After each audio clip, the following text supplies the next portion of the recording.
ఒక బైబిల్, ఒక భగవద్గీత, ఒక ఖురాన్. మీ బైబిల్లో చెప్పలేదు, ఎందుకు చెప్పలేదు? మీ మేనిఫెస్టోని అక్షరాలు ప్రతి ఒక్కటి మేమేమి చెప్పామో అవి చేస్తామని చెప్పారు. మీరు చెప్పండి ఏ విధంగా ఈరోజు చేస్తారని అడుగుతున్నా. నేను సమాధానం చెప్పమని నిలదీస్తున్నా. ఇది మీ సొంత విషయం కాదు. 5 కోట్ల ప్రజల సమస్య, భావితరాల భవిష్యత్తుకు సంబంధించిన విషయం. అసెంబ్లీ రద్దు చేయండి, ఎన్నికలకు వెళ్ళండి, ఎన్నికల్లో మీరు గెలవండి, మేము మాట్లాడం.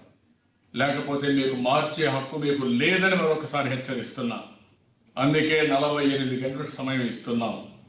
ఈ ఒక్క విషయమే కాదు, రాష్ట్రంలో ప్రజలందరూ ఆలోచించాల్సిన అవసరం ఉంది. మీరు ఎంత నష్టపోతారు, ఎంత ఇబ్బంది పడతారు, భావితరాల భవిష్యత్తు ఎంత ప్రశ్నార్థకం అవుతుంది అనే విషయాలు కంటిన్యూగా నేను ఒక 5-6 రోజులు చెప్తాను. మీరు కూడా ఆలోచించండి. భాగస్వాములు కమ్మని కోరుతున్నా. ఇది నా ఒక్కడి సమస్య కాదు, ఒక్క రైతుల సమస్య కాదు, జేఏసీ సమస్య కాదు, రాజకీయ పార్టీల సమస్య అంతకంటే కాదు. ఏ ప్రాంతానికో, ఏ కులానికో, ఏ మతానికి సంబంధించిన విషయం కాదు. ఆంధ్రప్రదేశ్ రాష్ట్రానికి సంబంధించిన విషయం, 5 కోట్ల ప్రజలకు సంబంధించిన విషయం. ఎవరైతే నమ్మించి నమ్మక ద్రోహం చేశారో వాళ్లకు బుద్ధి చెప్పవలసిన బాధ్యత ప్రజలపైన నేను మిమ్మల్ని అందరినీ కోరుతున్నా. నోరుందని ఎవ్రీడే వాళ్ళు చూస్తున్నాను. నేను మమ్మల్ని రాజీనామా చేయమంటున్నాను. మేము రాజీనామా చేయడం 1 నిమిషం పని, పరిష్కారం అవుతుందంటే రాజీనామా చేస్తాం. అది కాదు ఇష్యూ ఇక్కడ. అందుకే నేను అడుగుతున్నా, మేము 23 మంది రాజీనామా చేయమంటున్నారు, మేము రాజీనామా చేస్తాం. మీరందరూ చేయండి. దానికంటే అసెంబ్లీ రద్దు చేయండి, ఎన్నికలకు వెళ్ళండి. వెళితే ప్రజలు నిర్ణయిస్తారు. రైట్, ఇక జనగలం చర్చా కార్యక్రమంలోకి వెళ్దాం. పాపారావు గారు, గుడ్ మార్నింగ్ అండి. ఏదైతే అసెంబ్లీని రద్దు చేయాలని చంద్రబాబు డిమాండ్ చేయడానికి ఆంతర్యం ఏంటి అసలు? ఆంతర్యం ఏముందండి అంటే కొంచెం మాట్లాడటానికి ఏదో పక్షాలు ఉన్నట్టు ఉంటుంది, కానీ ఫ్రస్ట్రేషన్ కనపడుతుంది. ఓవరాల్గా ఏంటంటే ఇక్కడ మీకు స్పష్టంగా కనపడేది ఒక పక్క 5 కోట్ల మంది ప్రజల సమస్యని చంద్రబాబు గారు రాస్తున్నారు, కానీ రెండో పక్కన వాస్తవాలు భిన్నంగా ఉన్నాయి అనేది. అంటే ఇప్పుడు పార్టీలు ఆపాదించలేదు, కానీ పత్రికలో మొన్న ఆర్కే గారు కొత్త పలుకులో రాసిన మాటలు చూస్తే మీకు కనపడుతుంది. దీనితో అంటే ఏంటంటే అమరావతి కాదని చెప్పి దాని మీద ప్రచారం చేశారని చెప్పి రాస్తానే కొత్త పలుకులో. దీనితో ప్రజలు కూడా ఈ ప్రచారాన్ని నమ్మి అమరావతితో మానసికంగా అనుసంధానం కాలేకపోయారు. కొందరి కోసమే అమరావతి అన్న భావన ప్రజల్లో విస్తృతంగా వ్యాపించిందని ఆర్కే గారే అన్నారు. మరి అట్లాంటప్పుడు ఇది 5 కోట్ల మంది ప్రజల సమస్య, చంద్రబాబు సమస్య అనేది ప్రశ్న అట్లా. అందుకనేంటంటే ఇప్పుడు రాజధాని రైతుల, అమరావతి రైతుల సమస్యగా దాన్ని నేను సానుభూతితోనే చూస్తాను. ఎవరైనా అది ఎవరు మాట్లాడినా కానీ ఏంటంటే సామాన్య ప్రజలు నష్టపోకూడదు, రైతులు నష్టపోకూడదు అనే కోరుకుంటాం. కానీ దానికి మించి ఇక్కడ ఏంటంటే మీకు స్పష్టంగా కనపడుతుంది. ఇది 5 కోట్ల మంది సమస్యగా వచ్చినట్లయితే వైజాగ్ ప్రజలు వైజాగ్ రాజధాని వద్దనుకోరు. వద్దన్నారని ఎవరైనా ప్రచారం చేసినా అది నిజం కాదు. కర్నూలు ప్రజలు హైకోర్టు వద్దని కర్నూలు ప్రజలు అనుకోరు. గతంలో బీజేపీ కూడా స్వయంగా ఈ విషయంలో ప్రచారం కూడా చేసింది, కర్నూలులో కావాలి అనేది. కర్నూలు డిక్లరేషన్ కూడా ఇచ్చారు, రాయలసీమ డిక్లరేషన్ కూడా. కాబట్టి అంటే ఇప్పుడు ఎవరే పార్టీ ఏది మాట్లాడినా ఓవరాల్ ఏంటంటే చంద్రబాబు గారు ఒక ఆగ్రహంతో మాట్లాడిన మాటలు తప్పితే 48 గంటల డెడ్ లైన్ పెట్టడం అనేది ఏమాత్రం సమంజసంగా అసలు చూడటానికి కూడా రీజనబుల్ గా లేదు. ఆయన ఎట్లా పెడతారు 48 గంటల డెడ్ లైన్? ఆయన ఉన్నారు రాష్ట్రపతి, ప్రధానమంత్రి, లేకపోతే ఇంకేమన్నా కాదు కదా. ఆయన మామూలు ప్రతిపక్ష నాయకుడు. ఆయన డెడ్ లైన్లు పెడితే ప్రతిపక్షాలు చాలా ఉన్నాయి. ఆ ప్రతిపక్షాలు ఇదో ప్రతిపక్షం ఇక్కడ ఆంధ్రప్రదేశ్ లో. సరే, కాకపోతే ప్రధాన ప్రతిపక్షం కావచ్చు. ఆయన పెట్టిన డెడ్ లైన్ల ప్రకారం అంతా ఎలా జరుగుతుంది? ఎందుకంటే మామూలు సందర్భాల్లో అయితే ఇంత కఠినంగా మాట్లాడాల్సిన అవసరం రాదు నాకు కూడా. కానీ ఏంటంటే ఆయన మాట్లాడిన మాటలు ఏంటంటే డెడ్ లైన్లు పెట్టాను, మీరు రాజీనామా చేయండి, అసెంబ్లీ ఎన్నికలకు వెళ్ళండి. అంతా విచిత్రమైనటువంటి ధోరణి. కాకపోతే ఇది మాత్రం సరైన ధోరణి కాదు. ఖచ్చితంగా డెడ్ లైన్లు పెట్టడం అనేది చాలా చాలా పరిహాసాస్పదం. డెడ్ లైన్లు ఎవరికి పెడతారు, ఎట్లా పెడతారు? ఎన్నికల్లో గెలిచి అంటే పాపారావు గారు, ఇక్కడ ఒక చిన్న మాట, ఏదైతే 29 గ్రామాల ప్రజలకు సంబంధించి ఆ గ్రామాలకు సంబంధించి ఏకంగా రాజీనామాలు చేయాలా, అసెంబ్లీ రద్దు కూడా చేయాల్సిన అవసరం ఉందా? ఎందుకంటే ఆంధ్రప్రదేశ్ రాష్ట్రంగా ఉన్న మిగతా జిల్లాలు అవసరం లేదా? కేవలం అమరావతి అంటే 29 గ్రామాలకు సంబంధించిందా, లేకపోతే ఆంధ్రప్రదేశ్ మొత్తానికి సంబంధించిందా? నేను అమరావతి అంటే 29 గ్రామాలనే చూడాలి. మొత్తం ఒక్క గ్రామంలో ఒక్క మనిషికి సమస్య వచ్చినా సమస్యను చూస్తున్నా. నేను అమరావతి ప్రజల సమస్యగా ఇక్కడ విడిగా చూడాల.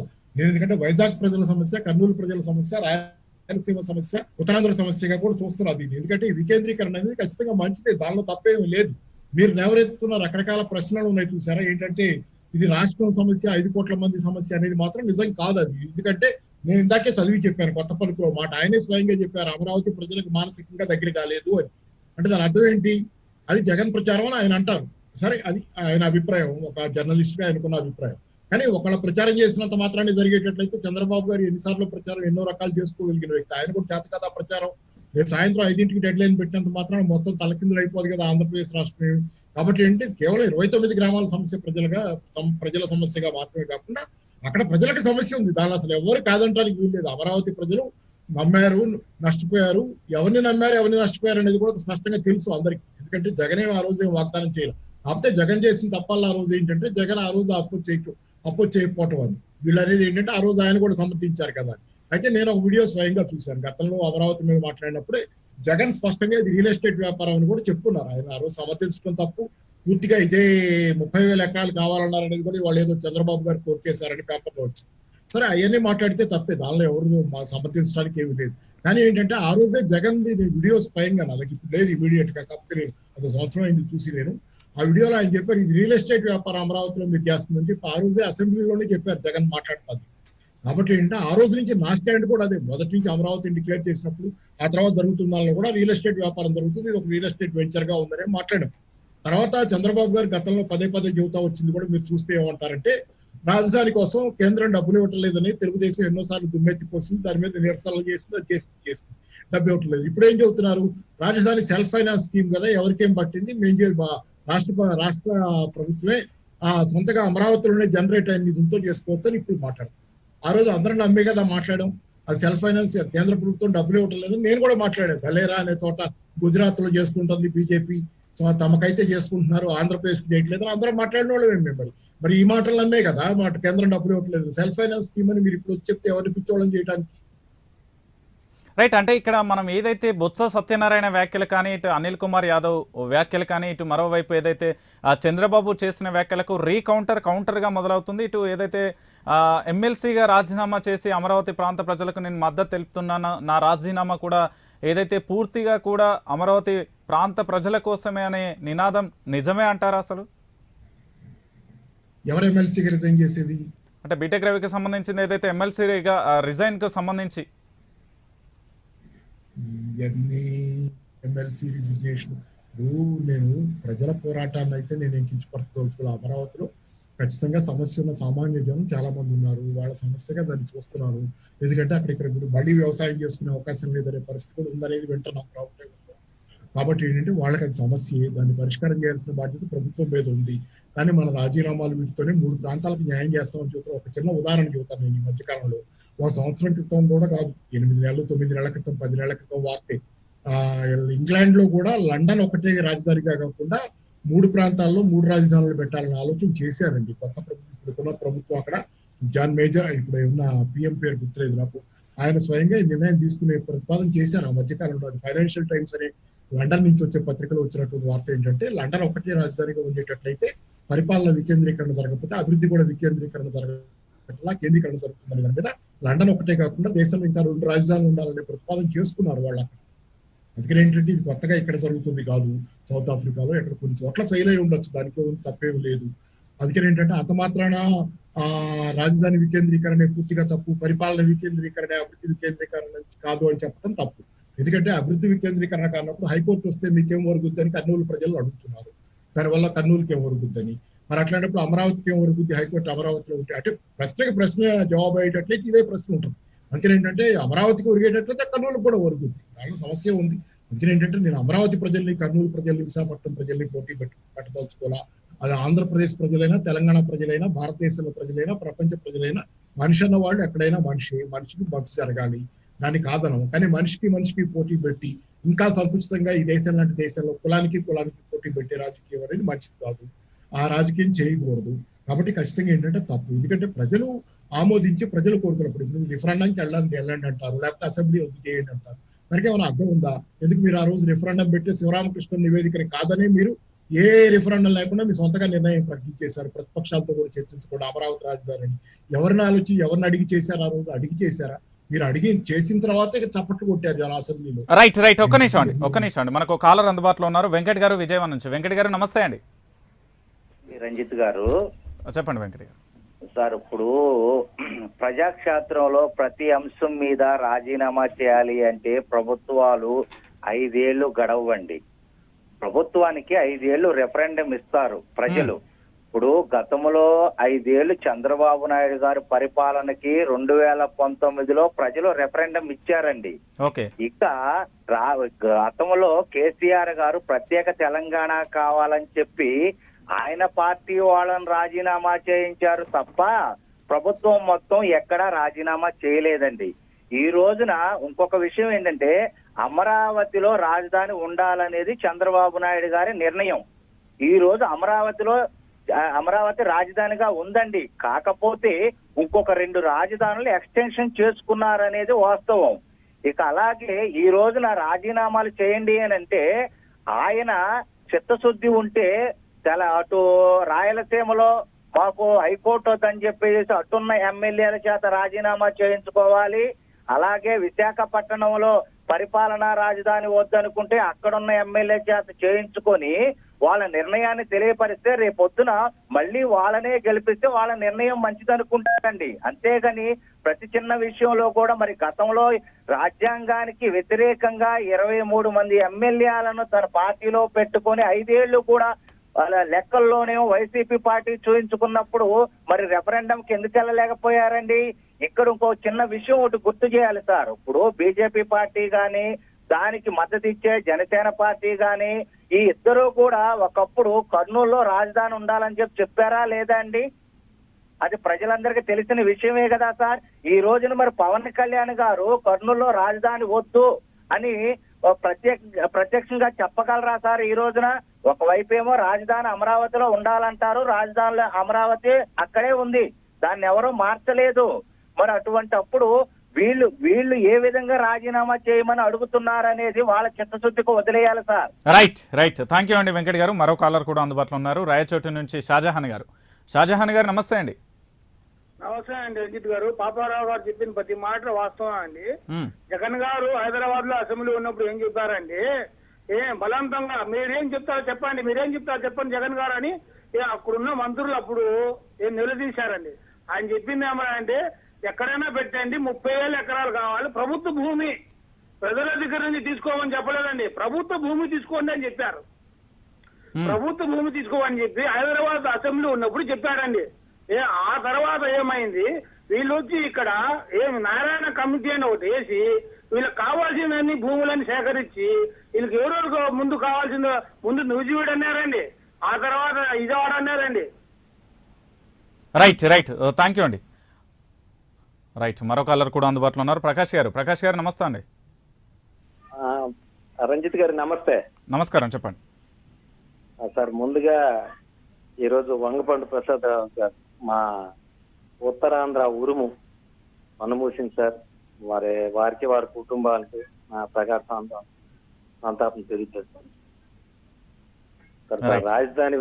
రాజధాని విషయంలో సార్ మరి ఇప్పటి వరకు మేము చాలా లాస్ అయి ఉన్నాం, చాలా వెనుకబడి ఉన్నాం సార్. ఇది భారతదేశంలోనే వెనుకబడిన ప్రాంతం సార్. మరి శ్రీకాకుళం జిల్లా, విశాఖపట్నం, విజయనగరం, ఇది ఇప్పుడు 3 రాజధానులు జగన్ గారు 3 రాజధానులు విభజించడం చాలా బాగుంది సార్. తర్వాత ఇప్పుడు పాపారావు గారు చెప్పిన ప్రతి మాటతో నేను ఏకీభవిస్తున్నాను సార్. అలాగే ఇప్పుడు రాజీనామాలు చేయమంటున్నారు సార్ చంద్రబాబు నాయుడు గారు. రాజీనామాలు చేయండి, ఎంతవరకు సబబు రాజీనామా చేయండి? మీకు జగన్మోహన్ రెడ్డి గారు తీసుకున్న నిర్ణయంలో తప్పు అనిపిస్తే మీరు ప్రజా తీర్పు కోరండి.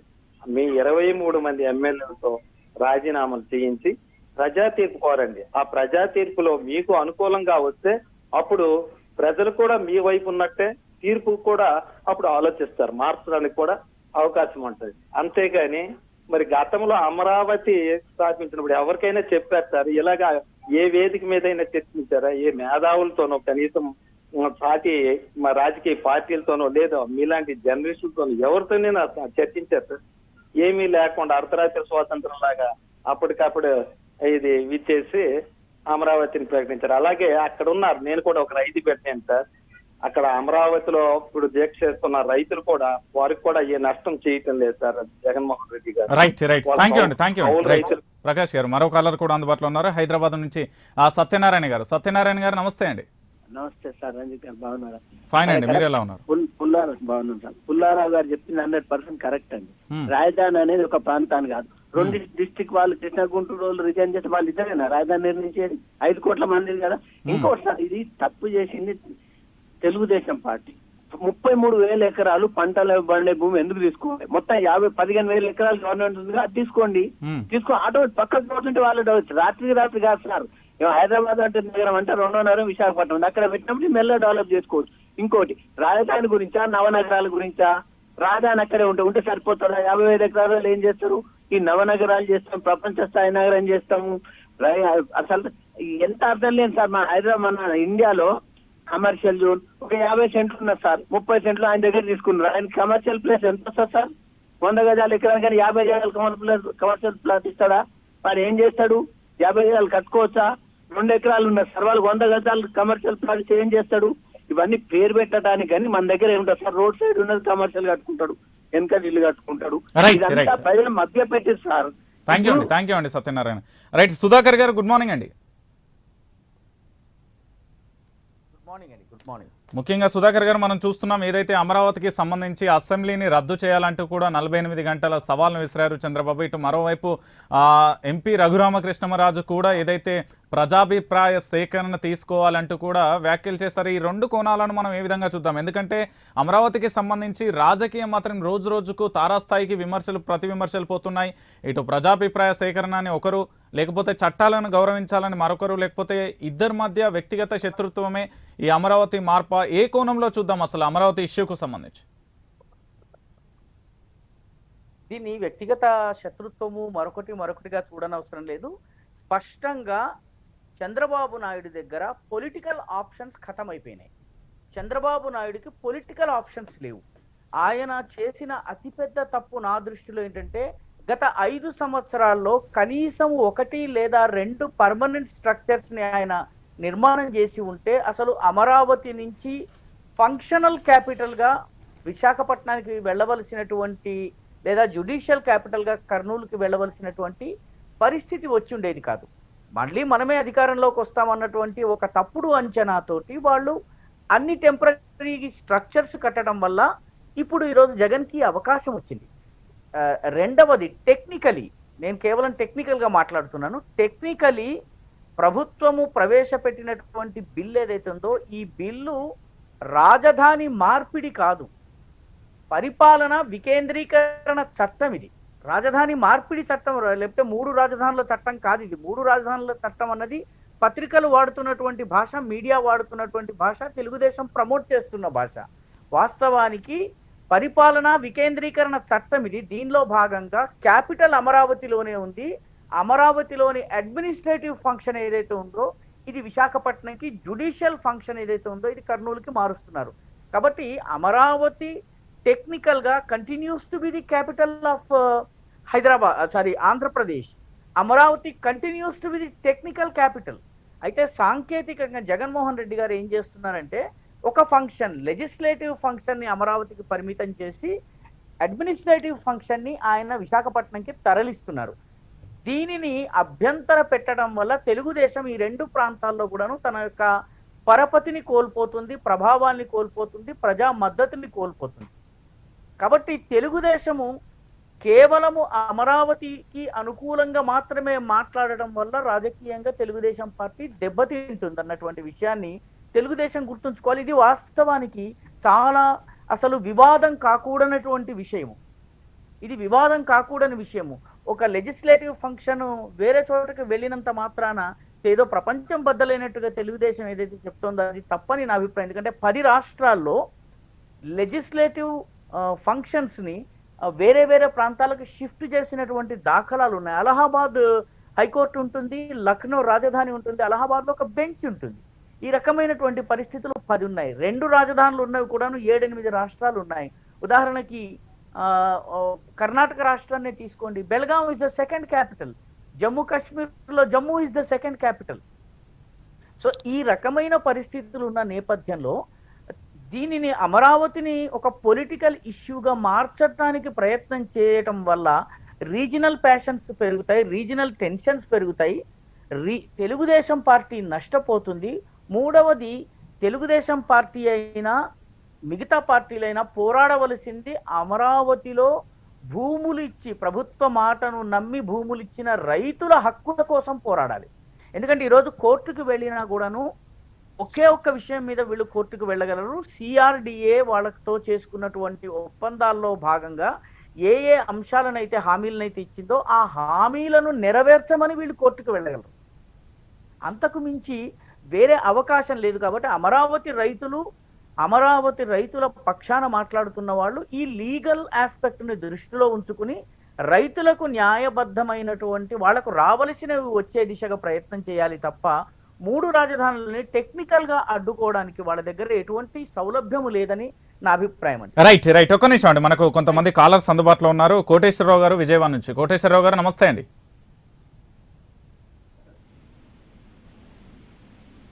సార్ గుడ్ మార్నింగ్ అండి.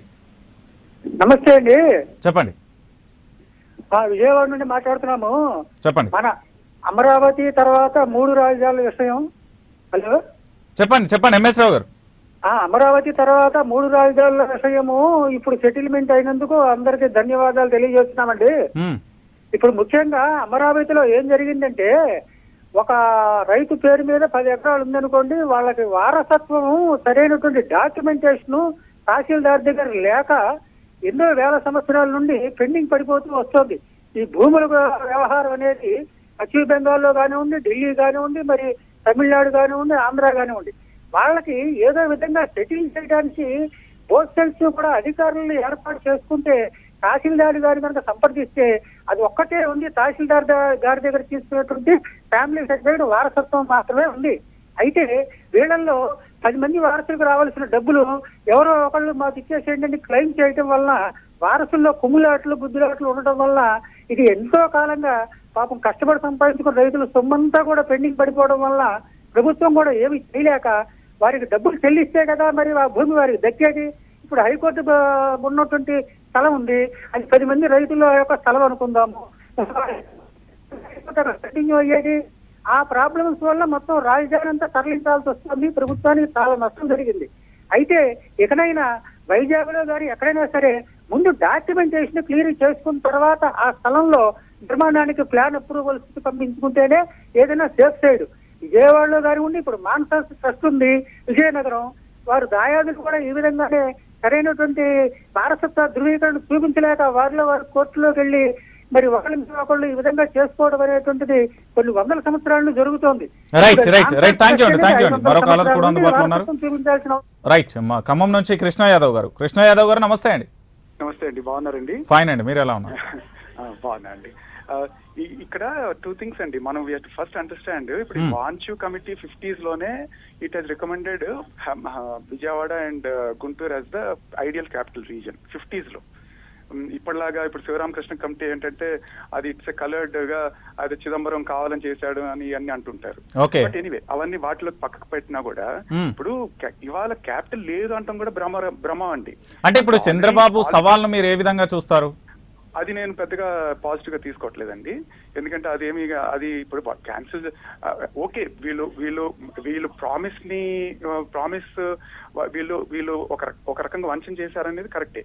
బట్ ఇప్పుడు అర్జెంట్ గా రద్దు చేసి చేయాలి అనేది ఎవడు యాక్సెప్ట్ చేస్తారండి? ఇప్పుడు రూలింగ్ లోకి వచ్చిన తర్వాత నేను ఎందుకు యాక్సెప్ట్ చేస్తాను? బట్ మోర్ ఇంపార్టెంట్ ఏంటంటే ఇక్కడ డెఫినెట్ గా దేర్ ఆర్ ఇష్యూస్ అండి. ఇప్పుడు ఆల్రెడీ అక్కడ క్యాపిటల్ ఉంది, ఇప్పుడు నడుస్తోంది కదా, లెజిస్లేచర్ నడుస్తోంది, జ్యుడిషియరీ నడుస్తోంది, అన్ని నడుస్తున్నాయి. సో మీరు దాన్ని ఎందుకు డిస్టర్బ్ చేస్తున్నారు అందులో కోవిడ్లు ఇవన్నీ ఉన్నప్పుడు? మూడోది, ఇప్పుడు చాలా మంది ఏమంటున్నారంటే ఈయన ఇన్ని రోజులు ఎందుకు కట్టలేదు అంటున్నారు. ఇప్పుడు మనం సొంత ఇల్లు కట్టుకోవాలంటేనే 4 ఏళ్ళు పట్టుద్దండి. ఇప్పుడు మనకి లోన్ ఇప్పుడు ఎన్ని కేసులు వేశారండి 4 ఏళ్లలో? ఎన్జిటీలు ఇట్లా ఎన్ని కేసులు వేసి ఎంత ఇబ్బంది పెట్టారు. ఇప్పుడు తర్వాత సెంట్రల్ గవర్నమెంట్ ఏమైనా కోఆపరేట్ చేసిందా? చేయలేదు కదా. ఇప్పుడు అన్ని పర్ఫెక్ట్ గా ఉంటేనే మనం మన ఇల్లు ఒక సింగిల్ బెడ్రూమ్ అపార్ట్మెంట్ కట్టుకోవాలంటేనే 4 ఏళ్ళు 5 ఏళ్ళు 10 ఏళ్ళు పడతా ఉంది. క్యాపిటల్ కట్టాలంటే అదేమన్నా ఊరికి ఆషామాషి అండి, ఇట్లా ఏమైనా స్విచ్ చేస్తే జై పాతాల భైరవి అంటే వచ్చేస్తుందా? రాదు కదా. సో ఇంకోటి ఏంటంటే 33,000 ఎకరాలు అంటున్నారు. 33,000 ఎకరాల్లో యాక్చువల్ గా రోడ్లు, పార్కులు, రోడ్లు, సరస్సులు ఇవన్నీ పోతే మీకు మిగిలేదు 10,000 ఎకరాలే. రైట్. థ్యాంక్ యూ అండి. మరో కాలర్ కూడా అందుబాటులో ఉన్నారు, వెంకటేశ్వరరావు గారు విజయవాడ నుంచి. వెంకటేశ్వరరావు గారు నమస్తే అండి. నమస్కారం అండి. మీ టీవీ వాల్యూ మీట్లో పెట్టి మాట్లాడండి వెంకటేశ్వరరావు గారు. పెడుతున్నాను. అదేనండి, అందరూ ఇదే మాట అంటారు, అప్పటికప్పుడు కట్టలేదు అంటారు, అప్పటికప్పుడు వచ్చిందని ఎట్ట కడతారండి, ఏదో కట్టాక తాత్కాలికం కదా. అసలు వీళ్ళు వచ్చిందే కొన్ని అబద్ధాలేసి దొడ్డిదారిని వచ్చారు. 6 లక్షల కోట్లు కోసుకున్నారు, అయ్యేం జనాలు నమ్మించారు మమ్మల్ని. ఓకే, మరి నిజంగానే మరి ఆయన దోసుకున్నాడని మేము వీళ్ళ కోట్లు వేసాం. మరి రైతులు కూడా కొన్ని అబద్ధాలు చెప్పి వచ్చారు. మరి నెరీగా దొడ్డిదారిని వచ్చినట్టు కదా, ఇది డైరెక్ట్ గా రాలేదుగా, ఎన్ని అబద్ధాలు చెప్పి వచ్చాడుగా. రైట్. థ్యాంక్ యూ అండి వెంకటేశ్వరరావు గారు. రైట్, పాపారావు గారు, ఇక్కడ ప్రధానంగా కూడా ఇప్పటికీ కూడా అమరావతి ప్రాంత ప్రజలు సంబంధించి ఈ రోజుకి కూడా ఏదైతే భౌతిక దూరం పాటిస్తూ భారీ స్థాయిలో రోడ్ల మీదకి వచ్చి ఇటు న్యాయవాదులు వెళ్తున్న సమయంలో మోకాళ్ళ మీద కూర్చొని జాతీయ జెండా పట్టుకొని నిరసన వ్యక్తం చేస్తున్న పరిస్థితి చూస్తున్నాం. అయితే అక్కడ ప్రజలకు న్యాయం చేయాలంటే ప్రభుత్వం ఏం చేస్తే బాగుంటుంది? ఎందుకంటే గత ప్రభుత్వం ఇచ్చిన హామీలు కావచ్చు, ఇప్పటి ప్రభుత్వం ఏదైతే అమరావతి వికేంద్రీకరణ లేకపోతే అధికార పరిపాలనకు సంబంధించి ఏదో ఒక అంశాన్ని తెర మీదకి తీసుకువచ్చినప్పటికీ ఆ ప్రాంత ప్రజలకు ఏం చేయాలి అసలు? మంచి ప్రశ్న అండి. ఇప్పుడు కోటేశ్వరరావు గారు ఆయన విజయవాడ నుంచి మాట్లాడారు కదా, ఐదో కాలం అనుకుంటా. ఆయన మాట్లాడింది కరెక్ట్. కాంక్రీట్ గా గ్రౌండ్ లెవెల్లో చాలా ప్రాబ్లమ్స్ ఉన్నాయి. డాక్యుమెంటేషన్ సరిగ్గా లేని తగాదాలు కుటుంబాల్లోనే చాలా ఉన్నాయి. నిజంగానే అక్కడ అమరావతిలో జరిగిన వాస్తవం అది.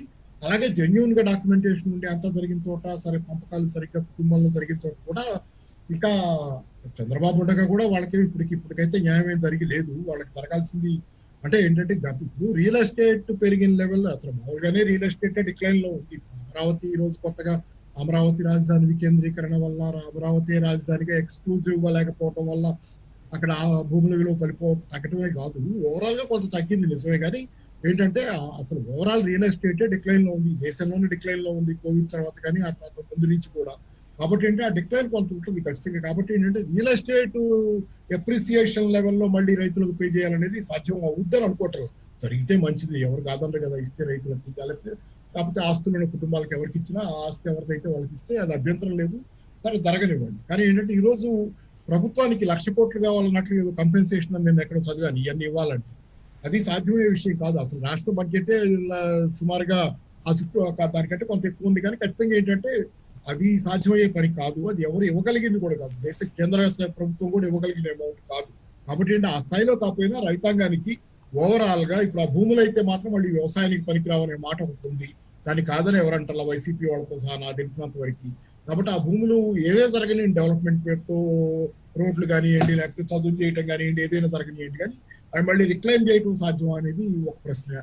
రెండోది ఏంటంటే ఎంతవరకు భూములు పోయినాయి, 8,000 ఎకరాల్లో పోయినాయి. ముందుగా మెయిన్ గా వ్యవసాయానికి అనుకూలంగా లేకుండా పోయినటువంటి భూముల విషయంలో ప్రత్యేకంగా న్యాయం జరగాలి ముందుగా. ఎందుకంటే ఆ కోర్ ఏరియాలోనే జరిగి ఉంటుంది అనుకుంటున్నా, చుట్టుపక్కల ఏరియాలో ఇంకా అంత వర్క్ జరిగి ఉండదు. కాబట్టి ఏంటంటే కోర్ ఏరియాలో కానీ ఎక్కడైనా కానివ్వండి ఎంత భూమి అనేది ఇప్పుడు వ్యవసాయ యోగ్యం కాకుండా పోయింది అనేది ముందు ఆ రైతులకు న్యాయం జరగాలి. ఎందుకంటే వాళ్ళకి వ్యవసాయ ఆదాయం ఉండదు, ప్లస్ ఈ రకంగా కూడా వచ్చే డబ్బు రాకపోవడం వల్ల నష్టపోతారు. కాబట్టి వాళ్ళకి ఖచ్చితంగా ముందు న్యాయం చేయడం మొదలుపెట్టి ఆ తర్వాత ఇక మిగతా విషయాలు ఆలోచించాలనుకుంటున్నాను. రైట్. మనకు కాలర్ అందుబాటులో ఉన్నారు, పిడుగురాళ్ళ నుంచి ఎలమంద గారు. నమస్తే అండి.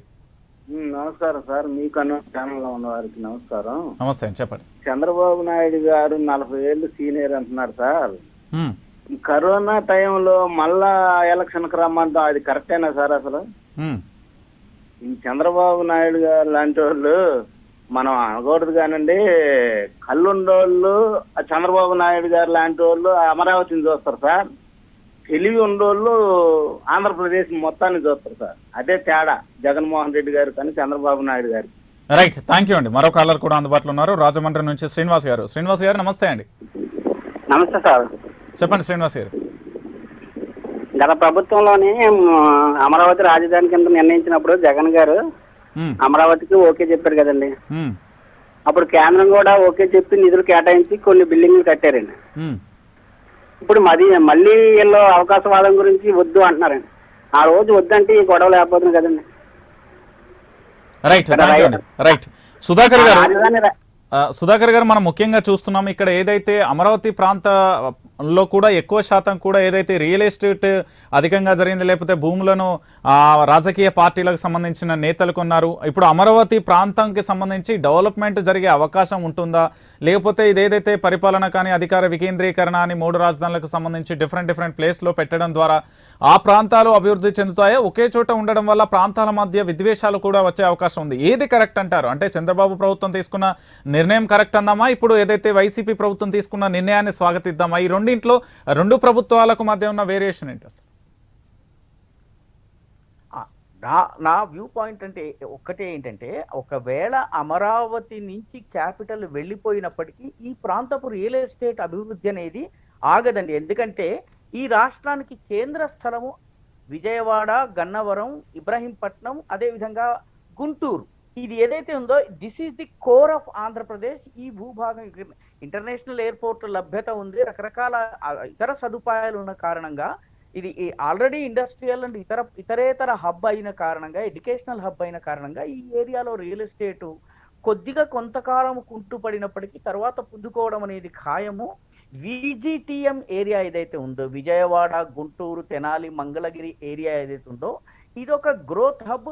దీని గ్రోత్ని ఎవరు ఆపలేరు. అక్కడ రాజధాని ఉన్నా లేకున్నా కూడా ఇది అభివృద్ధి చెందుతుంది. అయితే ఇక్కడ ప్రశ్న ఏంటంటే, చంద్రబాబు తీసుకున్నటువంటి నిర్ణయము ఆ తర్వాత జగన్ తీసుకున్న నిర్ణయాన్ని కంపేర్ చేయమని మీరు అన్నారు. దానిలో మనం గమనించాల్సిన విషయం ఏంటంటే, రాజధాని టెక్నికల్గా జగన్ ఒక రకమైన రాజకీయ వ్యూహాత్మక పరిపక్వతని ప్రదర్శిస్తూ రాజధానిని అమరావతి నుంచి తరలించటం లేదండి. ఇది మౌలికంగా గమనించాల్సింది. ఎందుకంటే కోర్టుల్లో వెళ్ళి మనము రాజధాని తరలింపు పైన ఛాలెంజ్ చేద్దామన్నా కూడా అది సాధ్యం కాదు. ఈ రాజధాని తరలింపు మూవ్ ఏదైతే ఉందో it is basically a political move.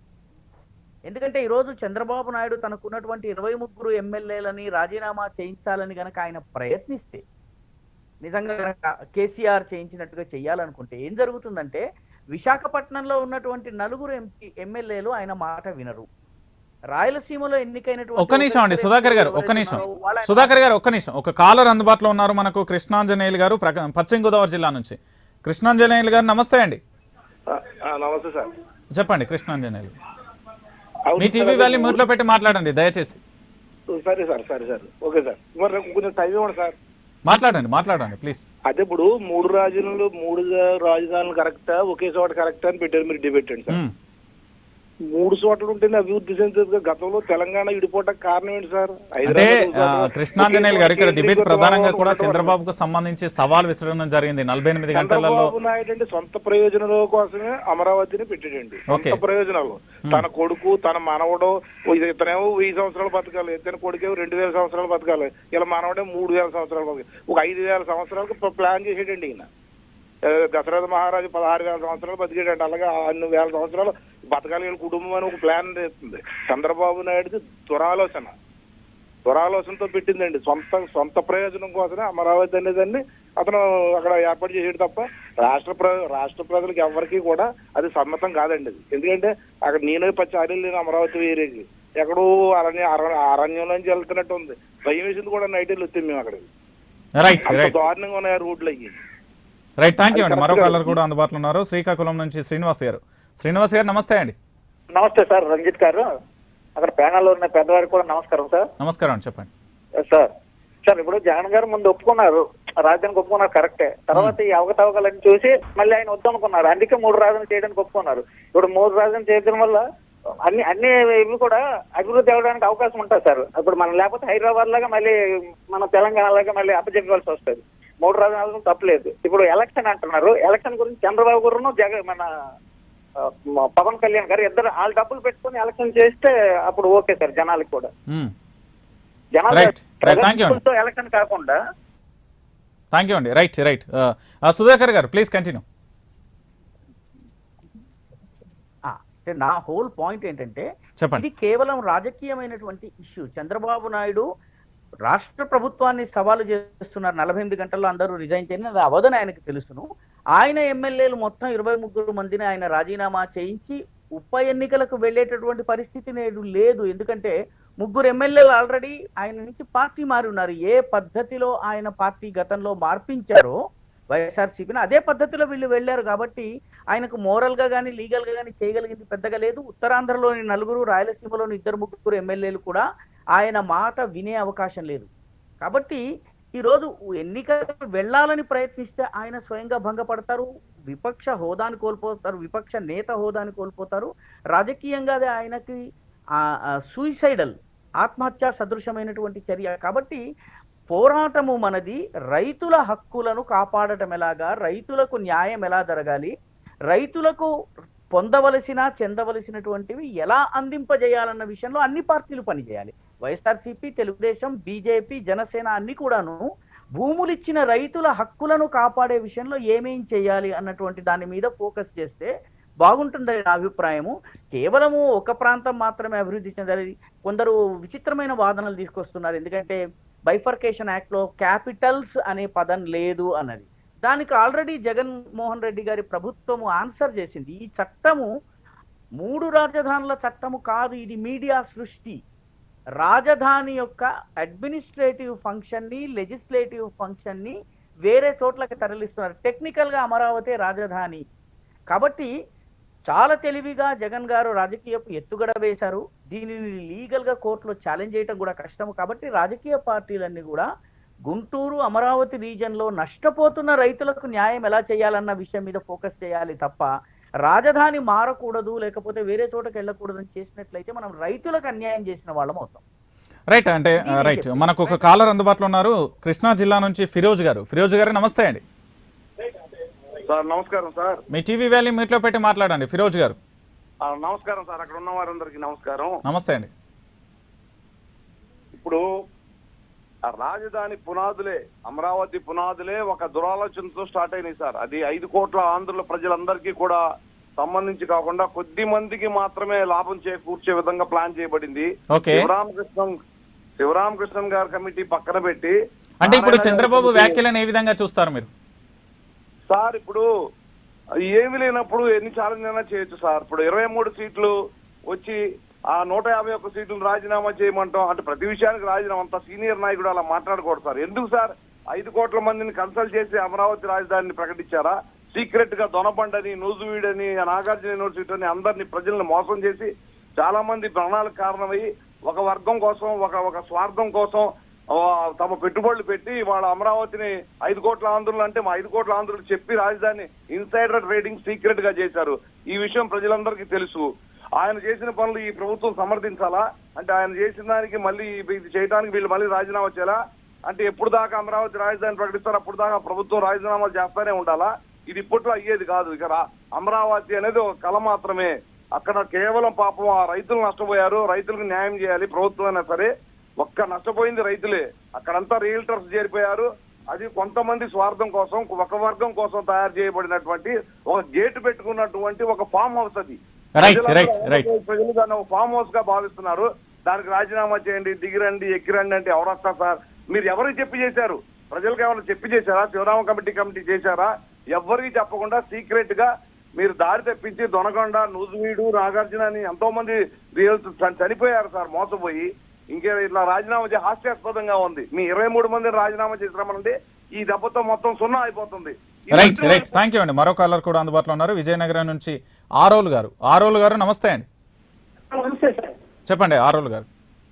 Sir Paparao గారు నమస్తే సార్. అలాగే సీనియర్ జర్నలిస్ట్ గారికి కూడా నమస్కారం. ఇప్పుడు ఈ రాజధానికి ఇన్సైడ్ ట్రేడింగ్ జరిగిందో ఏం జరిగిందో తెలియదు కానీ రైతులు మాత్రం 228 రోజులుగా నానా కష్టాలు పడుతున్నారు. ప్రతి పార్టీ కూడా మేము రైతులకు అండదండగా ఉంటామంటారు, కానీ చేసింది ఏమీ లేదు. సార్ పాపరావు గారు, మీ జర్నలిజం లేకపోతే మీ ఇది డిబేట్ చూస్తే చాలా సంతోషం వేస్తారు సార్. చాలా నిక్కచ్చిగా, నిజాయితీగా, పర్ఫెక్ట్ గా మాట్లాడుతూ ఉంటారు. చాలా సంతోషం సార్. మీరు నిజంగా లైన్ కలిసినందుకు చాలా సంతోషంగా ఉంది. మీలాంటి పెద్దలు, మేధావులు అందరూ కూడా ముందు రైతు. రైట్ పాపారావు గారు, ఇక్కడ మనం ప్రధానంగా చూసుకున్నట్లయితే 3 అంశాలు ప్రధానంగా కనిపిస్తున్నాయి. ఒకటి, అమరావతి రాజధాని కోసం భూములు ఇచ్చిన రైతుల పరిస్థితి. మరోవైపు ప్రభుత్వాలు మారినప్పుడల్లా ఏదైతే రాజధాని మారుతుందా, లేకపోతే ప్రతిపక్షంలో ఉన్న పార్టీలు ప్రతిసారి కూడా అధికార పక్షంలో ఉన్న పార్టీలకు సంబంధించి కోర్టులలో కేసులు వేయడం, ఇబ్బంది పెట్టడం జరుగుతుందా? మరి ఎందుకు కమిటీలను ఏదైతే శ్రీకృష్ణ కమిటీ కానీ లేకపోతే ఇతర కమిటీలు కూడా సూచించినట్లుగా ఎందుకు అమరావతి రాజధాని నిర్మించలేదు? ఇప్పుడు ఎందుకు ఇంత రాద్ధాంతం జరుగుతుందనే దానికి విషయానికి సంబంధించి ఒక్క మాటలో చెప్పాలంటే ఏం చెప్తారు అసలు? మాటలు అంటే ఉందండి. ఇప్పుడు స్పష్టంగా ఏంటంటే రాద్ధాంతం దగ్గరికి వచ్చేసరికి దానిలో ఇప్పుడు అందరూ చెబుతున్నారు కదా, ఇప్పుడు కాలర్స్ అయితే మెజారిటీ అదే చెబుతున్నారు. దానిలో కొంతమంది సంకుచిత ప్రయోజనాలు ఉన్నాయనేది, రియాల్టర్ల ప్రయోజనాలు ఉన్నాయనేది కూడా నిజం. రియాల్టర్లు చాలా వరకు భూమిని అప్పుడే సొంతం చేసుకున్నారు. కానీ రైతులు ఉన్న వాళ్ళకి మాత్రం న్యాయం జరగాలని పదే పదే రిపీట్ చేస్తానే అక్కడ కొంతమంది, నేను ఇక కులాలు గిలాలు జోలికి పోరు కానీ కొంతమంది ఆస్తులు పోగేసుకున్న వాళ్ళ తాలూకు ప్రయోజనాలు ఉన్నాయి. అందుకని కొంతమంది అక్కడ గతంలో రైతులు కాని వాళ్ళు ఇంతకుముందు ఎప్పుడు ఆ ప్రాంతం వాళ్ళు కాని వాళ్ళు కూడా అక్కడికి పోయి ఉద్యమాలు చేస్తున్నారు. విచిత్రమైనటువంటి ధోరణి. ఎందుకంటే ఇదేంటంటే ఒక రియల్ ఎస్టేట్ వెంచర్ గా మార్చేశారు దాన్ని. చంద్రబాబు గారు ఎప్పుడో చెప్పాను, నేను ఎప్పటి నుంచో చూస్తున్నాను, నేను కూడా చాలా మందితో పాటు. రియల్ ఎస్టేట్ వెంచర్ గా మార్చిన తర్వాత రియాల్టర్ల గోలగానే మార్చేశారు దాన్ని. దానిలో ఏంటంటే నిజమైన రైతులు మబ్బులు కమ్ముకున్నట్టుగా వాళ్ళ వాస్తవాలు జీవితాలు బయటికి రావట్లా. కాబట్టి ఆ విషయంలో పరిష్కారం ప్రభుత్వం ఖచ్చితంగా చూపించాలి. రెండో ముక్క ఏంటంటే ఇప్పుడు వెంకట్ గారు చెప్పిన, విజయవాడ నుంచి మాట్లాడారు ఫస్ట్ కాలరు, తర్వాత రాకా గారు చెప్పిన చాలా సులువైన మార్గం చెబుతున్నారు కదా. వాళ్ళు అందరినీ రాజీనామా చేయడం ఎందుకు, అసెంబ్లీ మొత్తం రద్దు చేసుకోవడం ఎందుకు, మీకున్న ఎమ్మెల్యేలు విశాఖపట్నం, కర్నూలు రాజీనామా చేయించండి, సులువైన మార్గం కదా. అదే రెఫరెండం. వాళ్ళు కనుక గెలిచి తిరిగి వస్తే మళ్ళీ అప్పుడు వెళ్ళమని చెప్పి అడగచ్చు. మీరు బలంగా ప్రజల్లో కూడా మీకు నైతికత ఉంటుంది ఖచ్చితంగా. కాకపోతే ఏంటంటే మొత్తం అసెంబ్లీ రద్దు కావాలి ఈ సంవత్సరంలోనే, గెలిచి వచ్చిన సంవత్సరంలోనే అన్ని నా ఇష్టమైనవి జరగాలనేది ఇప్పటికే ఆయన బహుశా ఏంటంటే ఆయన పిఎం కాదు, ఆయన కనీసం ఈ రోజు రాష్ట్రానికి ప్రతిపక్ష నాయకుడి పరిస్థితి కూడా సరిగ్గా డౌట్ఫుల్. ఎందుకంటే చాలా సందర్భాల్లో ఇప్పుడు మిగిలింది 20 మంది ఎమ్మెల్యేలని, అవి కూడా కొంచెం తగ్గేటట్లయితే కొంచెం కష్టం ఏది జరిగినా కానీ రేపొద్దున. అందులో ఓవరాల్ ఏంటంటే చంద్రబాబు గారు మాట్లాడింది ఓవరాల్ టాపిక్ అది కాబట్టి చెబుతున్నా. చంద్రబాబు గారు మాట్లాడింది పూర్తిగా పరిహాసాస్పదం. ఒక రకమైనటువంటి ఏంటంటే ఫ్రస్ట్రేషన్, పూర్తిగా ఫ్రస్ట్రేట్ అయిపోయినటువంటి దాని నుంచి వస్తున్నటువంటి మాటలు. 48 గంటల డెడ్ లైన్, రేపు సాయంత్రం బుధవారం సాయంత్రం 5 గంటల డెడ్ లైన్ పెట్టారు. చూద్దాం ఏం చేస్తారు, ఎవరైనా తెలుస్తుంది కదా అందరికీ. అందుకని ఏంటంటే మాట్లాడితే కొంచెం ఏంటంటే ప్రజాస్వామ్యంలో విచిత్రమైన, ప్రజాస్వామ్యం అనే కాదు ఏ ప్రభుత్వమైనా 48 గంటలు డెడ్ లైన్ పెట్టి దిగిపో అంటే ఇది సరైన విషయం పద్ధతి. ఏ మాత్రం పద్ధతి కాని పద్ధతిలో ఇంతకు ముందు గతంలో ఉన్న గౌరవాన్ని కూడా పోగొట్టుకునే పద్ధతిలో ఆయన మాట్లాడుకుంటున్నారు. దానికి ఎవరు ఏం చేయలేము. ఆయన గౌరవాన్ని పోగొట్టుకుంటే, ఈ గౌరవాన్ని పోగొట్టే క్రమంలో అమరావతి రైతులకు మాత్రం అన్యాయం జరగకూడదని కోరుకుంటున్నారు. రైట్ సుధాకర్ గారు, ఇక్కడ రాజకీయంగా ఏదైతే ఎత్తుగడ కోసం ప్రజలలో మెప్పు పొంది మళ్ళీ అధికారంలో రావడం కోసమే ఇదంతా ఒక పొలిటికల్ డ్రామా అని చెప్పొచ్చా, లేకపోతే ఏ కోణంలో చూడొచ్చు ఈ రాజధాని వ్యవహారానికి సంబంధించి ఇలాగనే రాద్ధాంతం జరిగిపోతుంటే ఎలా, దీనికి పులి స్టాప్ ఎలా ఉంటుందని భావించవచ్చు?